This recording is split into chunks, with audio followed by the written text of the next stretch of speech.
Hello students, Gargi tutorial ক্লাসে তোমাদের স্বাগত জানাই। দেখো, আজকে আমার আলোচ্য বিষয় হলো বর্ধমান ইউনিভার্সিটি ফার্স্ট সেমিস্টার স্টুডেন্টসদের জন্য যাদের মেজরে হিস্ট্রি রয়েছে। তোমাদের এর আগে আমি একটি গুরুত্বপূর্ণ সাজেশান দিয়েছিলাম। তোমরা যারা আমার চ্যানেল থেকে পড়াশোনা করো তাদের জন্য আমি 4টে প্রশ্নের উত্তর এখন আমি দিয়ে দিচ্ছি। চলো দেখে নাও কোন কোন প্রশ্নের উত্তরগুলো তোমরা পেয়ে যাচ্ছ। আগে তোমরা এই সাজেশানটা কালেক্ট করে নেবে এবং এই সমস্ত প্রশ্নগুলো করলেই আশা করছি তোমরা সম্পূর্ণটা কমন পেয়ে যাবে। আর অবশ্যই বলে রাখছি, যারা এখনও অবধি আমার চ্যানেলটিকে সাবস্ক্রাইব করোনি তারা অবশ্যই চ্যানেলটিকে সাবস্ক্রাইব করে বন্ধুদের মধ্যে অনেক অনেক ছড়িয়ে দাও, যাতে তারাও উপকৃত হয়। কোন কোন প্রশ্নগুলো রেখেছি একবার দেখে নাও। নব্যপ্রস্তর যুগের মানুষের জীবনশৈলী আলোচনা করো। আচ্ছা, এই ছিল আমার সাজেশানটা একবার আগে দেখিয়ে দিচ্ছি যারা জানো না তাদের উদ্দেশ্যে। এটা আগে লিখে নেবে এবং এখান থেকে 4টে প্রশ্নের উত্তর আমি দিয়ে দিচ্ছি। নব্যপ্রস্তর যুগের মানুষের জীবনশৈলী আলোচনা করো। প্রাচীন প্রস্তর যুগের মানুষের জীবনশৈলী আলোচনা করো। হরপ্পা সভ্যতার নগর পরিকল্পনা আলোচনা করো এবং হরপ্পা সভ্যতার সাধারণ বৈশিষ্ট্যগুলি আলোচনা করো। এই দুটো প্রশ্ন কিন্তু একই প্রশ্নের উত্তর, একটা উত্তর লিখলেই তোমাদের এই দুটো প্রশ্ন হয়ে যাবে।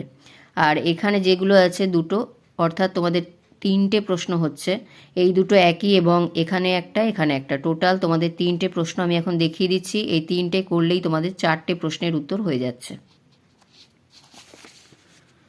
হরপ্পা সভ্যতার নগর পরিকল্পনার মূল বৈশিষ্ট্যগুলি কী ছিল?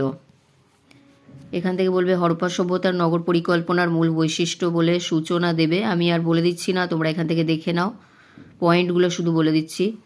খুবই ছোট করে এখানে সুন্দর করে দেওয়া আছে, তাই আমি এই বই থেকে তোমাদের দিয়ে দিলাম। সারিবদ্ধ ঘরবাড়ি,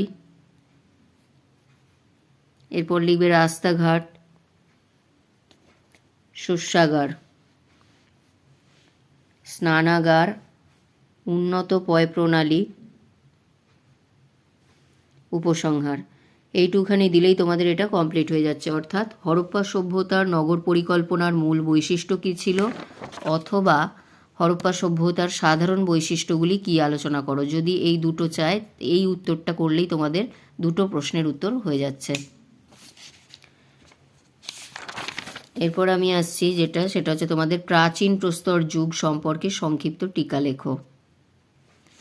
অর্থাৎ এখানে যে প্রশ্নটা আছে, প্রাচীন প্রস্তর যুগের মানুষের জীবনশৈলী আলোচনা করো। এটা তোমরা এইভাবে লিখবে, প্রাচীন প্রস্তর যুগ, সূচনা দেবে, তারপর এখান থেকে এটা লিখবে। মানব জাতির উদ্ভবের মধ্যে এটা লিখবে। খাদ্য সংগ্রহ লিখবে, বাসস্থান লিখবে, হাতিয়ার লিখবে।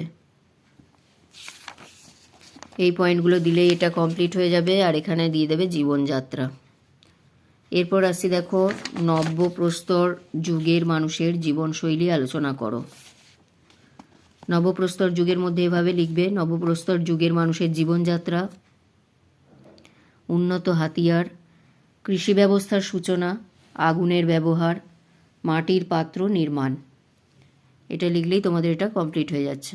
তাহলে এখান থেকে তোমাদের 4টে কোয়েশ্চেন হয়ে গেল। আর যে কটা বাকি আছে তার মধ্যেও আমি কিছু কিছু প্রশ্নের উত্তর দিয়ে দেওয়ার চেষ্টা করব। তোমরা চ্যানেল ফলো করো এবং ভিডিওটি যদি গুরুত্বপূর্ণ মনে হয় তোমাদের কাছে, অবশ্যই একটি লাইক করে দিও এবং বন্ধুদের মধ্যে অনেক অনেক শেয়ার করে দিও।